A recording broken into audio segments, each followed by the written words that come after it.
snorted. She might be jealous of Lily Manders, but that didn't mean she was delusional.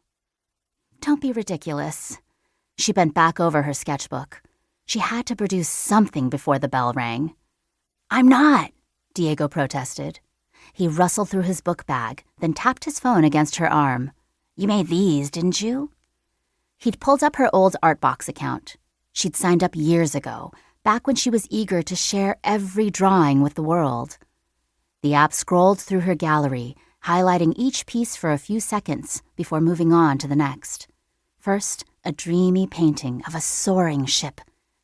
The Skylance. It was half Leonardo da Vinci flying machine, half futuristic spacecraft. Nimbus clouds parted across its bow. Then came a conga line of skeletons dancing in bird of paradise plumage. Their bones gleamed like mother of pearl. And finally, a creature with a tiger's body and a bird's head. Amy had captured him just starting to leap, his head reared back, his haunches coiled and powerful. Luna, her old imaginary friend. The pieces were all digital art, Amy's favorite medium. You couldn't erase colored pencil. Not really. You certainly couldn't erase paint. But with her drawing tablet, no mistake was permanent. That knowledge eased something in Amy's fingers.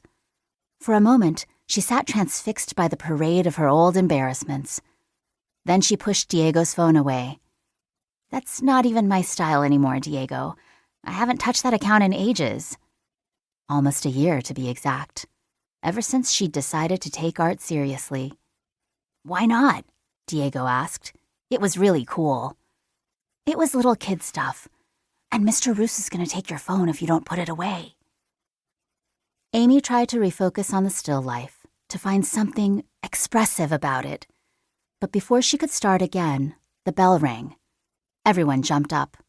Diego didn't say anything, but the look in his eyes told Amy he wasn't ready to drop the subject. If she weren't so annoyed, she'd be touched by his loyalty. Diego didn't even like art that much. His great loves were music, by bands Amy had never heard of, and wrestling. But he always wanted to see her drawings, even back in 3rd grade when she drew 90% horses. He'd taken 2 years of art so they could have at least one class together. But he didn't always get it. Amy wanted to be good, actually good, like Lily Manders, and that meant tackling her art critically. It meant moving on from the silly things she'd doodled before. What are you going to do over spring break? She asked. Play with your uncle's band again?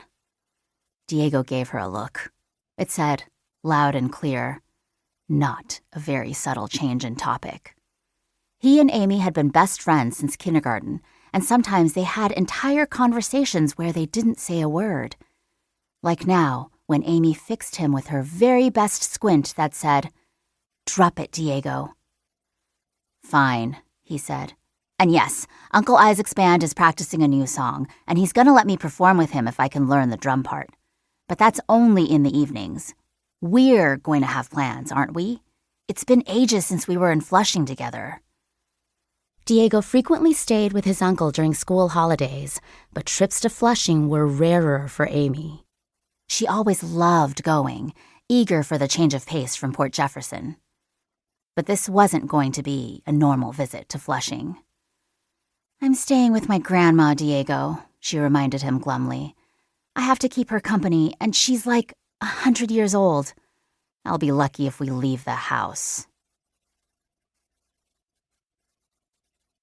2. When Amy's parents first told her they were planning a week-long cruise to the Arctic Circle, she thought they were joking. Didn't people take cruises to the Bahamas or Hawaii? To places with sun-soaked beaches and brightly colored drinks? Instead, her parents wanted polar bears and ice. And they wanted to go without Amy. It was an anniversary trip celebrating 15 years of marriage. Amy wasn't even upset they were going without her. She just wished they hadn't chosen her one and only 7th grade spring break to do it, which meant she'd spend the week with her grandma. Amy, Mom called.